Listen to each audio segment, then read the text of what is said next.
Alors, re-bienvenue à ceux qui sont ici, bienvenue à ceux qui nous rejoignent en ligne sur YouTube. Voilà, je veux vraiment vous souhaiter la bienvenue, que ces moments puissent à tous nous faire du bien, qu'on puisse élever notre Dieu, lui rendre toute la gloire qui lui est due. Et je vous propose pour commencer ce culte de le remettre entre les mains de Dieu. Notre Père, nous voulons vraiment te remercier pour ces moments que tu permets. Merci parce que nous pouvons nous réunir ce matin en toute liberté. Je veux te prier pour tous nos frères et sœurs dans ce monde qui n'ont pas cette liberté. Alors vraiment, je te loue pour ça. Je te demande de les garder, les bénir à eux aussi, et que nous puissions passer vraiment un moment dans ta présence et que ton nom soit élevé. Amen. Alors j'ai lancé un petit défi à notre équipe technique de nous passer une petite vidéo de 3 minutes. D'après les essais, ça marche. Donc voilà, je vous propose de regarder cette petite vidéo pour commencer le culte.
Cette vidéo m'a vraiment touché cette semaine et c'est pour ça que j'ai voulu vous la partager.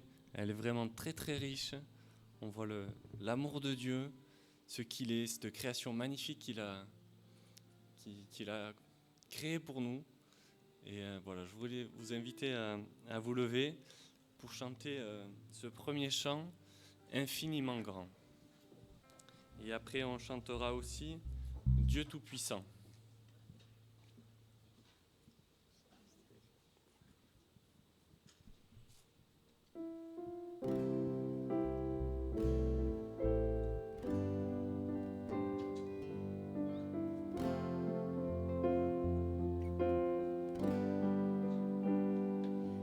Je sonde l'univers, les astres que tu as créés, les océans, les mers, tout me révèle ta majesté. Alors mon âme veut s'écrier. De tout mon cœur, je veux chanter. Oh Dieu, tu es infiniment grand, éternel puissant, roi majestueux. Oh Dieu, tu es infiniment grand, éternel puissant, roi majestueux.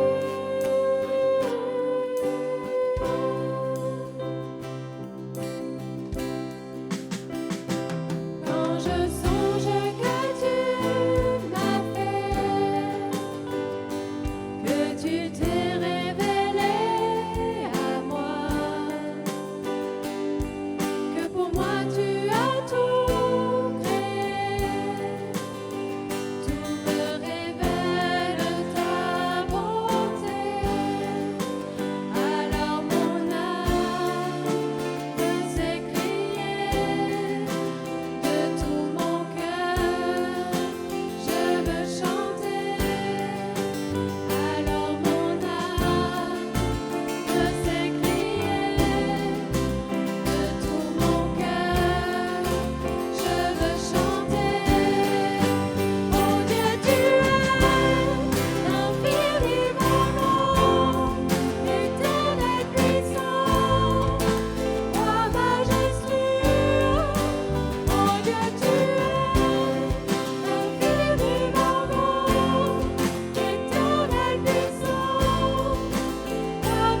majestueux. Oh Dieu,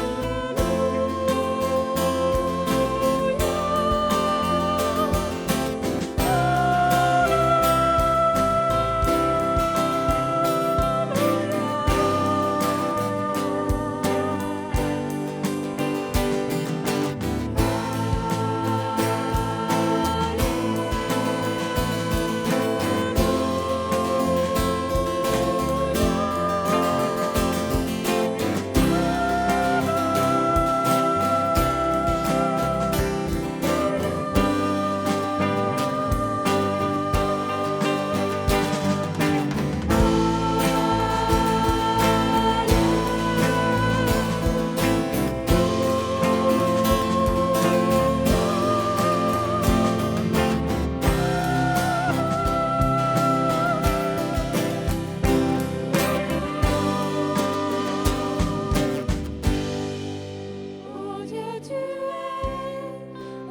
infiniment grand, éternel puissant, roi majestueux. Oh Dieu, tu es infiniment grand, éternel puissant, roi majestueux.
quelques instants. Voilà, ce matin, j'ai vraiment à cœur qu'on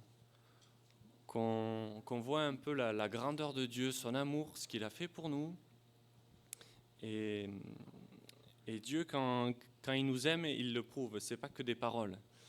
Et voilà, je voulais vous lire dans Romains, au chapitre 3 et au verset 23. Voilà ce qu'il est dit. « Car tous ont péché, sont privés de la gloire de Dieu. » On est tous conscients qu'on a fait des fautes. On a menti, on a fait plein de choses qui n'étaient pas justes. Et ces fautes nous ont éloignés de Dieu. Mais Dieu n'a pas voulu qu'on reste dans cet état-là. Et du coup, il a trouvé une solution. Et la solution, ça a été de se séparer de son Fils, de l'envoyer pour qu'il puisse être condamné à notre place.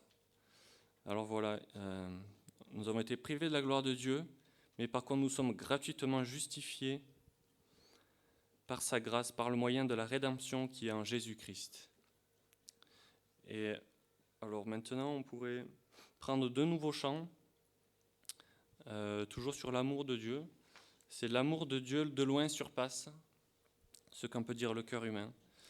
Et un second chant, ça va être merci d'un corps reconnaissant. Merci à Dieu parce que pour tout ce que tu as fait pour nous, merci déjà pour cette création, mais en plus de ça, tu nous as donné le moyen d'être justifiés, d'être lavés de nos péchés. Alors voilà, on peut se relever de nouveau et prendre ces 2 chants.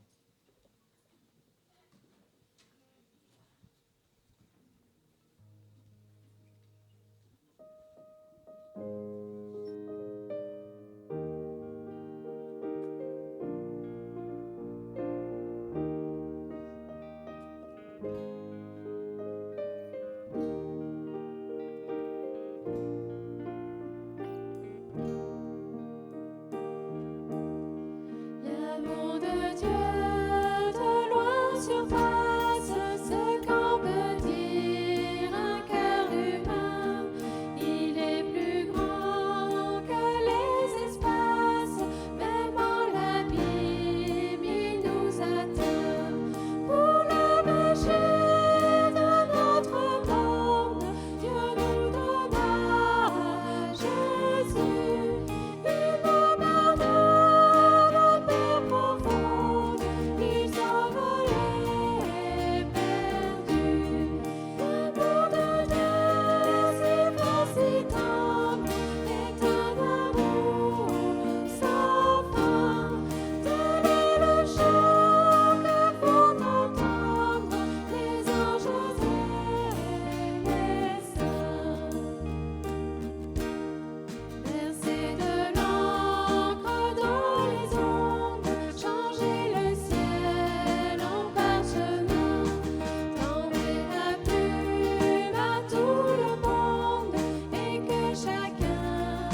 pouvez vous asseoir de nouveau.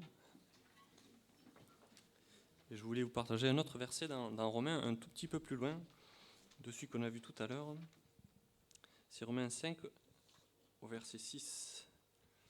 Car lorsque nous étions encore sans force, Christ, au temps marqué, est mort pour des impies. À peine mourrait-on pour un juste. Quelqu'un peut-être mourrait pour un homme de bien. Mais Dieu prouve son amour envers nous. Lorsque nous étions encore des pécheurs, Christ est mort pour nous. Voilà ce qu'a fait Jésus. Que vas-tu faire toi de ce qu'il a fait pour toi? C'est à toi de décider. Et voilà cette main tendue, ce cadeau qui est fait. Et voilà, Jésus t'attend, Dieu t'attend. Je propose de prendre encore 2 chants. Alors ça va être plutôt des nouveaux chants. C'est Notre Dieu qu'on a appris avec Garcia il n'y a pas très longtemps. Et après, Gloire à son nom.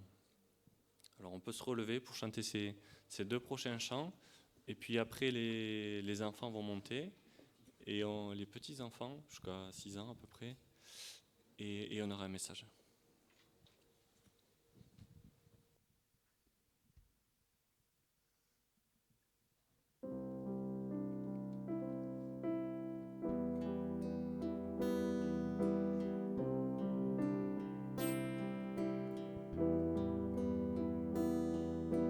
Qui a mesuré les océans, qui a compté les jours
déjà ce soir, vraiment, ouais, que toute la gloire soit à notre Dieu.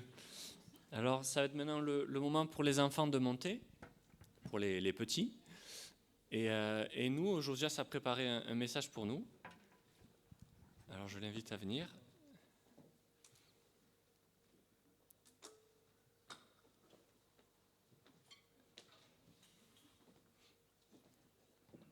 Je vais juste prier pour le remettre entre les mains de Dieu.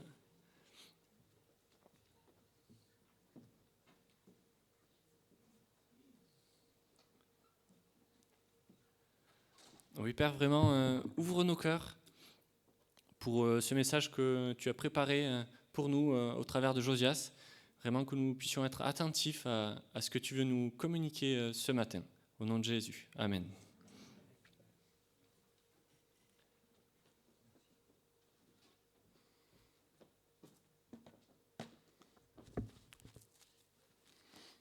Alors, bonjour à toutes et à tous, et bonjour aussi à ceux qui nous suivent par l'intermédiaire de la vidéo. Alors, je voudrais juste, pour commencer, vous lire une référence dans Hébreux, au chapitre 12. Nous allons lire les 2 premiers versets. Hébreux, chapitre 12. Nous donc aussi, puisque nous sommes environnés d'une si grande nuée de témoins, rejetons tout fardeau et le péché qui nous enveloppe si facilement, et courons avec persévérance dans la carrière qui nous est ouverte, ayant les regards sur Jésus qui suscite la foi et l'amène à la perfection. En échange de la joie qui lui était réservée, il a souffert à la croix, méprisé l'ignominie, et il s'est assis à la droite du trône de Dieu. Et je voudrais juste retenir ces 3 petits mots, rejetons tout fardeau. Rejetez tout fardeau. Imaginez que vous participez à une course et les compétiteurs sont équipés avec des vêtements légers, avec les dernières chaussures Nike ou je ne sais quoi qui permettent de sauter comme un kangourou. Et vous êtes avec un sac à dos dans lequel vous avez un galet de plusieurs dizaines de kilos. À mon avis, vous n'avez aucune chance. Et il y a des fardeaux, et notamment je voudrais parler ce matin d'un fardeau qui peut-être nous pèse et nous empêche vraiment de participer à cette course. Et je voudrais vous raconter une histoire pour illustrer ces propos, une histoire vraie. Nous sommes en 1944 et l'Allemagne nazie occupe entre autres les Pays-Bas, la Hollande. Et il y a là un horloger très âgé, M. Ten Boom. Vous connaissez peut-être cette histoire, ce récit. Cet horloger très âgé, avec ses 2 filles, sont chrétiens, ils sont tous chrétiens, et ils participent activement à la résistance puisqu'ils cachent des juifs dans leur grande maison. Il y a une chambre secrète qui a été aménagée, et donc il y a un travail énorme qui se fait à ce niveau-là. Mais malheureusement, un jour, ils sont découverts. Tous les juifs seront préservés, pourront ensuite s'échapper, mais l'horloger, le vieil horloger et ses 2 filles sont arrêtés. Et lui, très rapidement, il ne va pas résister, il va succomber suite au mauvais traitement qu'il va subir. Et les 2 filles, donc l'aînée c'est Betsy, la cadette c'est Cory, sont amenées dans le camp de Ravensbrück. Et là, elles vont bien entendu aussi vivre des choses horribles. Et juste quelques semaines avant la libération, l'aînée, Betsy, va succomber elle aussi. Et seule Cory va survivre à ce traitement. Et ensuite, elle va consacrer sa vie à annoncer la parole de Dieu et le pardon en Jésus-Christ. Et on est maintenant 2 ans après la fin de la guerre, et Cory parcourt l'Allemagne vaincue, et ce soir-là, elle est à Munich. Et elle va donc donner son témoignage. Et à la fin de la soirée, alors que le public se retire, elle voit un homme qui vient vers elle. Il est habillé avec un pardessus gris, et tout de suite, elle sent quelque chose qui se fige en elle. Et cet homme s'approche d'elle et s'adresse à elle. Et elle le reconnaît. Tout de suite, elle pense à cet uniforme bleu, à cette casquette avec cette tête de mort ornée dessus. Elle se revoit en train de défiler nue devant cet homme, cette humiliation. Elle pense à tous les sévices qu'elle a subis. Et il s'adresse à elle, il lui dit, ben voilà, vous avez parlé de Ravensbrück, mais j'étais un des gardes de Ravensbrück. Depuis peu, je suis chrétien, et Dieu m'a pardonné. Et je voudrais maintenant aussi que vous, également, vous puissiez me pardonner. » Et cet homme tend la main à Cory. Et elle va raconter qu'elle est là comme pétrifiée. Et elle ne peut plus bouger. Elle a parlé effectivement du pardon de Dieu.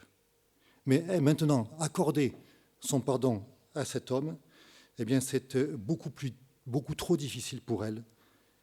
Elle ne le peut pas. Et donc, c'est peut-être un fardeau aussi qui peut, pour nous également, peser dans notre sac à dos, nous empêcher de participer vraiment à la course. Même si nous n'avons pas vécu les mêmes choses que Cory, nous avons pu vivre aussi des blessures qui sont là, des cicatrices qui sont encore profondes et qui sont sensibles. Et peut-être que pour nous aussi, eh bien, nous avons l'impression de ne pas pouvoir pardonner. Ou alors nous essayons de pardonner, nous disons oui, c'est bon, je lui ai pardonné. Mais on se rend compte que le fardeau est toujours là et nous empêche vraiment d'avancer. Et on peut se demander finalement, c'est quoi pardonner ? Alors j'aurais pu prendre une définition d'un dictionnaire et puis vous la donner, mais dans la parole de Dieu, on trouve des illustrations qui nous montrent ce qu'est vraiment le pardon selon la Bible, selon notre Dieu. Je ne sais pas si vous êtes comme moi, mais il y a des fois des paroles dans la parole de Dieu qu'on aimerait pouvoir passer avec un blanco. Vous savez, ne plus les avoir là parce qu'elles nous dérangent. Mais toute la parole de Dieu est inspirée et est là pour notre bien. Je voudrais vous lire dans Colossiens au chapitre 3, verset 13, un petit verset. Je vous le lis dans la version Semeur parce qu'elle rend mieux la pensée de l'auteur. Colossiens 3, 13, « Le Seigneur vous a pardonné, vous aussi pardonnez-vous de la même manière. » Et c'est juste de la même manière que peut-être on voudrait enlever, parce que ça change tout.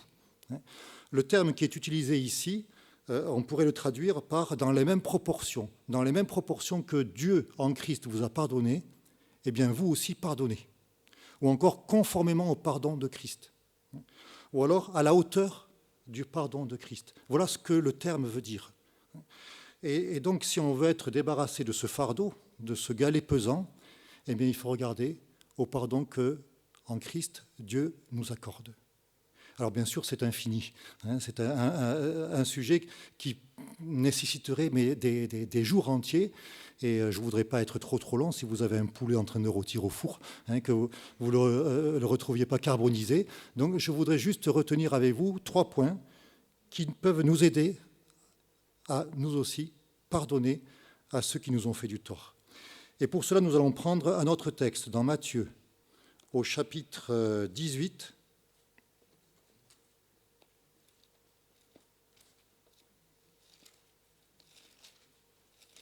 Matthieu chapitre 18, juste pour le contexte, Pierre va poser une question au Seigneur. « Seigneur, est-ce qu'on doit pardonner à notre frère jusqu'à 7 fois par jour ?»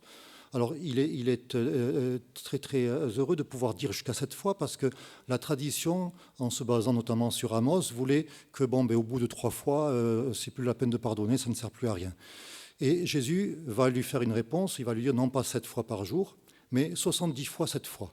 C'est-à-dire que c'est en fait un pardon continuel, c'est une mentalité, un esprit, une disposition à pardonner en permanence. Et puis il va aller plus loin avec ces versets que nous allons lire maintenant, versets 23 jusqu'à la fin. Il va dire « C'est pourquoi le royaume des cieux est semblable à un roi qui voulut faire rendre compte à ses serviteurs. Quand il se mit à compter, on lui en amena un qui devait 10 000 talents. Comme il n'avait pas de quoi payer, son maître ordonna qu'ils soient vendus, lui, sa femme, ses enfants, et tout ce qu'il avait, et que la dette soit acquittée.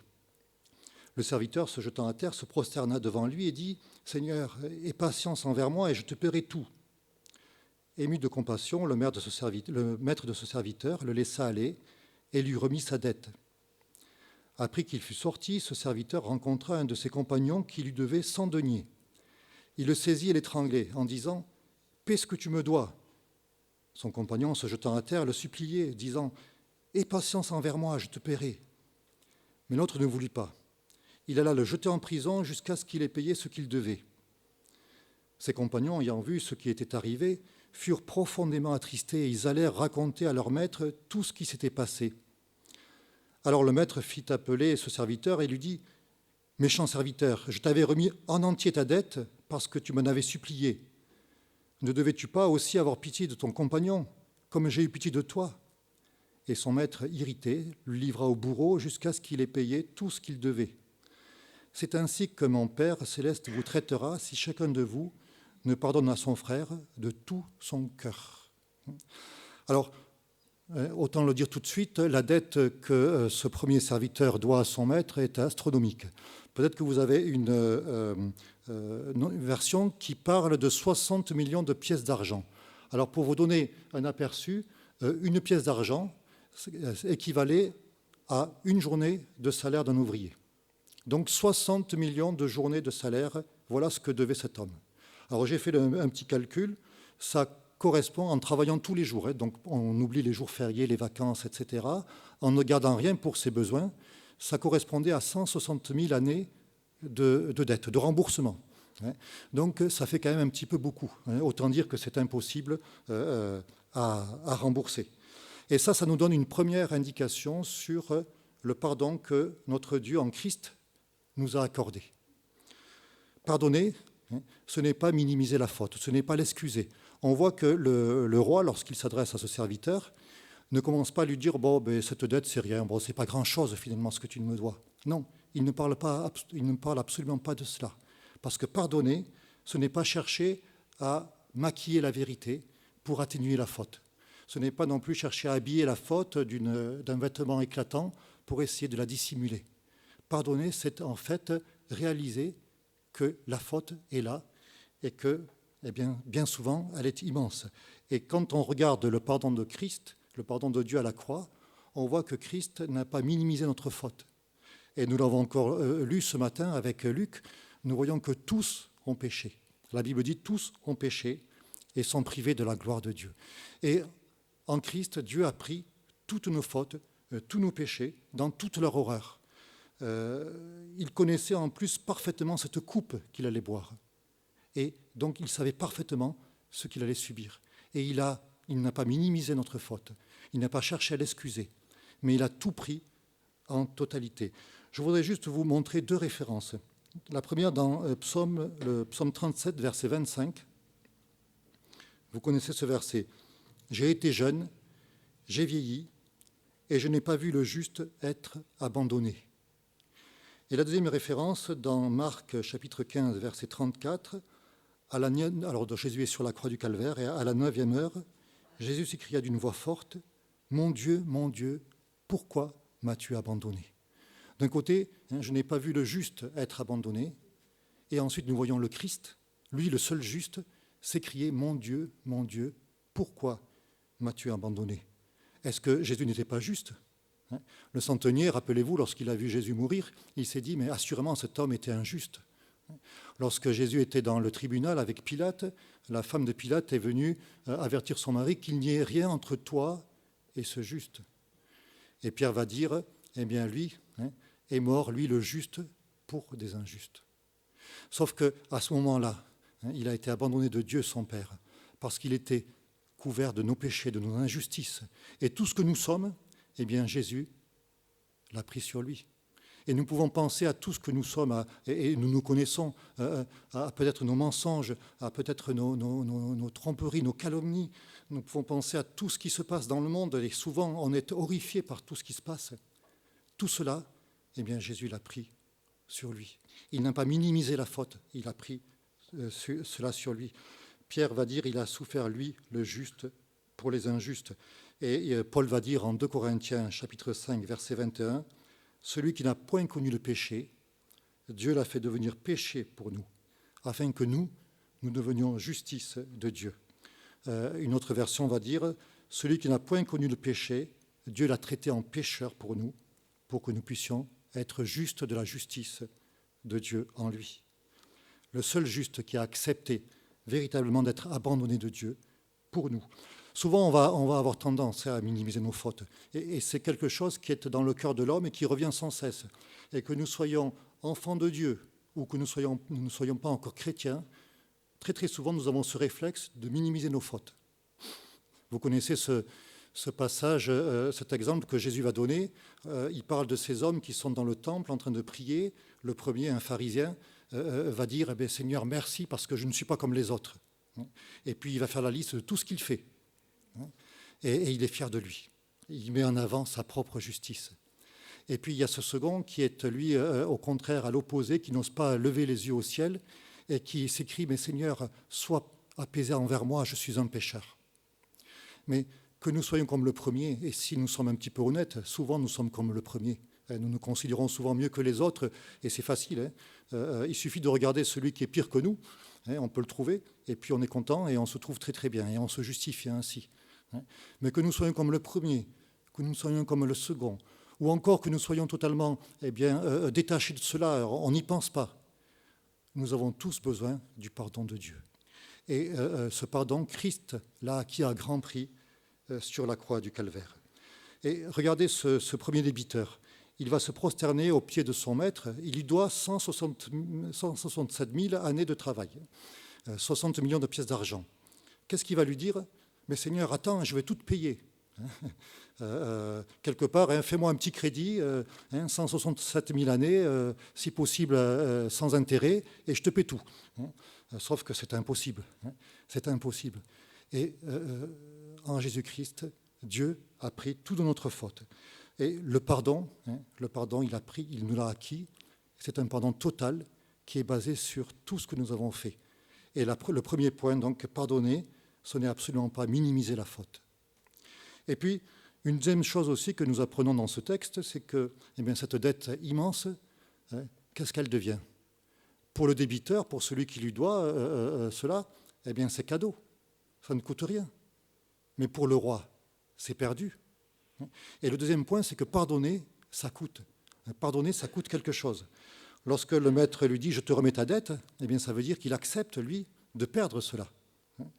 Et en Jésus-Christ, Dieu a tout donné pour nous offrir son pardon. Et souvent, ça, nous avons du mal à le réaliser. Je pense qu'au ciel, nous comprendrons toutes choses et nous serons émerveillés de la grandeur, de la hauteur du pardon de Dieu en Jésus-Christ. Mais en Christ, Dieu a tout donné pour nous. Lorsqu'il parle de son Fils, le Père va dire « Celui-ci est mon Fils bien-aimé, en qui j'ai mis tout mon amour, toute mon affection. » Et ce Fils qui a toute mon affection, je le livre pour vous accorder le pardon. Est-ce qu'on peut imaginer cela ? Le Dieu infini, le Dieu tout-puissant. Vous avez entendu actuellement, il y a un robot qui se balade sur Mars, et les hommes sont très très fiers, et effectivement c'est un exploit, on ne va quand même pas le minimiser. Ils sont très très fiers, mais finalement quand on pense à cela, Mars c'est une planète qui est assez proche de la Terre, au niveau du système solaire, mais le système solaire est un petit point dans notre galaxie, qui elle-même est un petit point dans l'univers. Et ça, c'est la grandeur de Dieu. C'est un aperçu de la grandeur de Dieu. L'homme est très très fier de tout ce qu'il fait, mais c'est rien par rapport à l'infini de Dieu. Et ce Dieu si grand donne tout pour pouvoir nous pardonner. Et le pardon, ça coûte. Le mot pardon dans la parole de Dieu, dans le Nouveau Testament, c'est un terme qui signifie annulation ou encore libération. Lorsque nous sommes pardonnés, nous sommes libérés de cette dette. Lorsque nous recevons le pardon de Dieu, Dieu annule totalement notre dette. La Bible va dire « Sans effusion de sang, il n'y a pas de pardon des péchés ». Et cette effusion de sang, c'est Christ qui l'a consenti en donnant sa vie pour nous. Et quand on est étonné quand on lit les évangiles de la sobriété de la description de la crucifixion. Mais on a quand même dans l'Ancien Testament, entre autres, des paroles qui nous aident un petit peu à entrevoir les souffrances de Jésus-Christ. Même là aussi, si c'est infini et si c'est hors de notre portée, on peut quand même comprendre un petit peu. Je voudrais juste vous en citer trois références. Le psaume 69, les versets 3 à 5. « J'enfonce dans la boue sans pouvoir me tenir. Je suis tombé dans un gouffre et les eaux m'inondent. Je m'épuise à crier et mon gosier se dessèche. Mes yeux se consument tandis que je regarde vers mon Dieu. Ils sont plus nombreux que les cheveux de ma tête, ceux qui me haïssent sans cause.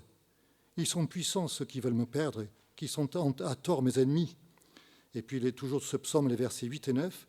« Car c'est pour toi, mon Dieu, que je porte l'opprobre, que la honte couvre mon visage. Je suis devenu un étranger pour mes frères, un inconnu pour les fils de ma mère, car le zèle de ta maison me dévore et les outrages de ceux qui t'insultent tombent sur moi. » Et juste une dernière référence dans le psaume 22, versets 13 à 17. « De nombreux taureaux m'environnent. Ces fortes bêtes du Basan sont tout autour de moi. Ils ouvrent largement leur gueule contre moi. Ils sont comme un lion qui rugit et déchire. Je suis comme une eau qui s'écoule et tous mes os sont disloqués. Mon cœur est pareil à de la cire. On dirait qu'ils se fondent en moi. Ma gorge est desséchée comme un tesson d'argile. Ma langue colle à mon palais. Tu me fais retourner à la poussière de la mort. Des hordes de chiens m'environnent. La meute des méchants m'assaille.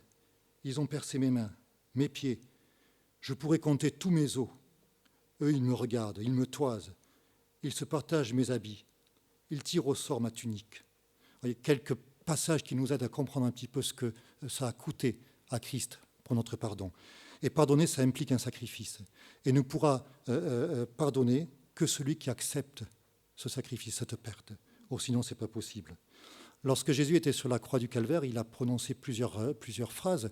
Et entre autres, il a dit « tout est accompli ». Et tout est accompli, le terme a été utilisé aussi, vous l'avez sans doute entendu, pour acquitter les factures. C'est un petit peu comme le tampon rouge que l'on va apposer sur les factures de nos jours avec écrit en travers « payé ». Voilà, la dette a été payée, la facture est acquittée. Et on ne peut pas pardonner, nous aussi, à l'image du pardon de Christ, on ne peut pas pardonner si on n'accepte pas de tirer un trait sur la facture. Pardonner, donc, ce n'est pas minimiser la faute. Pardonner coûte aussi à celui qui pardonne. Et puis juste un dernier point du pardon de Dieu à notre égard. Et on va le trouver dans de nombreux exemples de la parole de Dieu, dans de nombreux textes. Juste, je vous cite l'exemple de Joseph, que nous allons trouver dans le livre de la Genèse. Joseph qui a été vendu par ses frères, qui a été donc amené esclave en Égypte. Là, il va rester, alors de tête, je crois que c'est quelque chose comme 12 ans, de prison en prison, dans une épreuve terrible. Et ensuite, il est à la tête du pays d'Égypte. Et là, à la tête du pays d'Égypte, il va pouvoir sauver ses frères qu'il avait vendus, et également son père. Et puis il va leur dire, ben voilà, c'est oublié, je pardonne ce que vous m'avez fait. Mais les frères ne sont pas tranquilles. Et quand Jacob, le père, va mourir, ils sont vraiment inquiets. Ils disent, mais bon, Joseph nous a promis qu'il nous pardonnait, mais maintenant que notre père est mort, est-ce qu'il ne va pas vouloir se venger? Alors ils vont élaborer un stratagème, ils vont venir vers lui, ils vont lui dire, mais quand notre père vivait encore, il nous a dit, allez voir Joseph pour lui demander de pardonner notre faute. Et là, Joseph se met à pleurer. Parce que ses frères ont une notion qui leur échappe. C'est que pardonner, c'est oublier. Et nous voyons notamment dans Hébreux chapitre 8, verset 12, Dieu qui nous dit « Je pardonnerai leur iniquité, je ne me souviendrai plus de leurs péchés ». Pardonner, selon Dieu, c'est oublier. Et quand, petite parenthèse, lorsque l'on va confesser une faute à notre Dieu à plusieurs reprises, est-ce que ce n'est pas de l'incrédulité ? Parce que nous devons croire que lorsque nous demandons pardon à notre Dieu, nous sommes vraiment pardonnés, notre dette n'existe plus. Et il y a beaucoup de versets. Par exemple, il y a ce verset qui dit, cette référence qui dit que leur péché est comparé à une nuée, à un nuage qui disparaît. Ou alors les péchés, je ne m'en souviendrai plus, ils sont au fond de l'océan. Pardonner, selon Dieu, c'est oublier. Et c'est vrai que nous n'avons pas cette capacité d'oublier. Nous ne sommes pas comme Dieu et nous n'avons pas cette capacité. Et puis, Dieu ne nous demande pas d'être naïfs. Encore une fois, pardonner, ce n'est pas excuser la faute. Mais il y a aussi cette tendance souvent qui est liée à cette phrase que l'on entend parfois, « Moi, je pardonne, mais je n'oublie pas ». En fait, ça veut dire que je ne pardonne pas. Et on peut des fois ressasser des choses. On peut dire, oui, tu vois, tu te rends compte de ce qu'il m'a dit, ce qu'il m'a dit là, il m'a dit ça, ça et ça et ça, mais bon, je lui ai pardonné. Ah bon, et c'était quand qu'il t'a dit ça? Oh, c'était un jeudi en juillet de 1970. En fait, non, je lui ai pardonné, mais je l'ai toujours en moi. Et il y a toujours l'amertume qui est là, et j'ai toujours ce fardeau, ce galet pesant dans mon sac à dos qui m'empêche d'avancer. Mais en fait, non, pardonner, eh bien, c'est rejeter l'amertume, rejeter ces pensées qui viennent en nous et demander à Dieu de régler la chose. Il est lui notre juste juge, il s'occupe de tout. Pardonner, donc, ce n'est pas minimiser la faute. Ça coûte à celui qui pardonne. Et puis pardonner, c'est aussi choisir d'oublier. Alors, si on revient à notre exemple, à Corrie, elle est là devant cet homme qui lui tend la main, et puis elle va témoigner que c'était une décision les plus difficiles de sa vie. Et elle disait, mais rien que sa présence, eh bien, les odeurs du four crématoire me revenaient. j'étais totalement retourné et je ne pouvais plus bouger alors que je venais juste de témoigner du pardon de Dieu. Mais pour moi, c'était vraiment quelque chose qui était impossible. Et elle pensait à sa sœur qui était morte dans cet endroit-là. Et puis elle se disait, mais comment veut-il que je lui pardonne? Est-ce que juste le fait de lui serrer la main, ça va annuler ce qui est arrivé à ma sœur? Non, c'était absolument impossible. Et puis pourtant, elle savait aussi que celui qui ne veut pas pardonner, il reste avec son pesant fardeau sur le dos. Et elle témoigne de cela aussi. Et elle ne peut toujours pas agir. Et on va dire, si on se met à sa place, effectivement, c'est difficile. On pourrait même dire c'est impossible. Finalement, pardonner dans certaines circonstances, humainement, c'est impossible. Et on peut se poser la question, est-ce que Dieu nous demande quelque chose qui est hors de notre portée? Mais non, on sait que notre Dieu n'est pas ainsi. Et si on revient dans cette première référence, donc dans Hébreux au chapitre 12, on a ici une clé qui nous permet d'agir selon ce que Dieu nous demande. On lit donc de nouveau, rejetons tout fardeau, verset 1, le péché qui nous enveloppe si facilement, courons avec persévérance dans la carrière qui nous est ouverte. Le mot carrière, juste une parenthèse, la même racine a donné aussi agonie. Donc ce n'est pas quelque chose de facile. Courons dans la carrière qui nous est ouverte, ayant les regards sur Jésus, qui suscite la foi et l'amène à la perfection. Nous avons une clé ici. Le regard spirituel du chrétien est focalisé sur un objectif, sur un but. Cet objectif, c'est Jésus-Christ. Regardez à Jésus-Christ. Si nous voulons pardonner de la même manière que Dieu nous a pardonné, la clé pour agir ainsi, c'est de regarder à Jésus-Christ. Philippiens chapitre 4, verset 8. Frères, nourrissez vos pensées de tout ce qui est vrai, noble, juste, pur, digne d'amour ou d'approbation, de tout ce qui mérite respect et louange.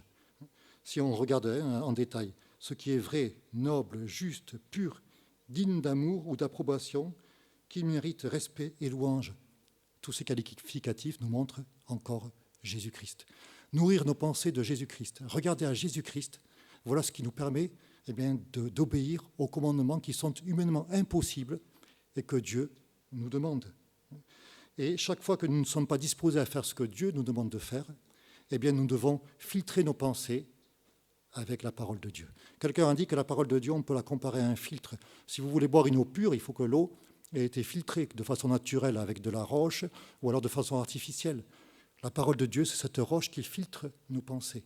Et vous savez que nos pensées sont le point de départ de nos paroles et de nos actions. Avoir les regards sur Jésus nous permet de filtrer nos pensées.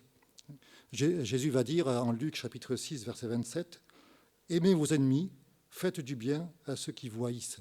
Aimez vos ennemis. » Par nous-mêmes, c'est impossible. Mais parlant du Saint-Esprit qui nous a été donné, Paul va dire à Timothée, ce n'est pas un esprit de timidité que Dieu nous a donné, mais un esprit de force, d'amour et de sagesse. Et c'est cet esprit qui nous permet effectivement d'agir et qui nous permettra de pardonner.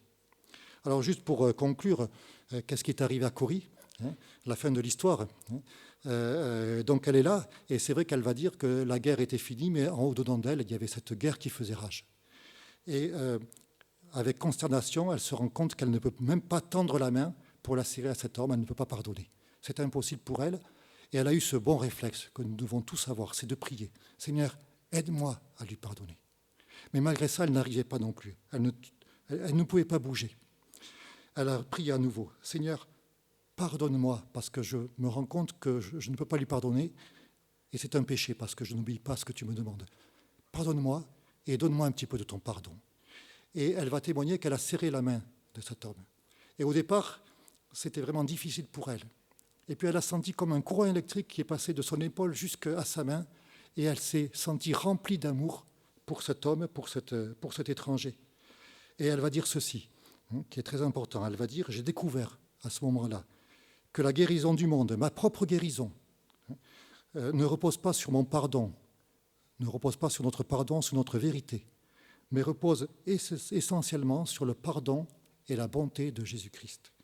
Lorsque notre Seigneur nous commande d'aimer, même nos ennemis, il nous donne de la force pour le faire. Je vous répète ce qu'elle a dit. La guérison du monde, notre propre guérison, ne repose pas sur notre pardon ou notre bonté, mais sur le pardon et la bonté de Jésus-Christ. Alors, frères et sœurs, eh bien, courons, rejetons tout fardeau, courons avec persévérance en ayant les regards sur Jésus. Que Dieu vous bénisse.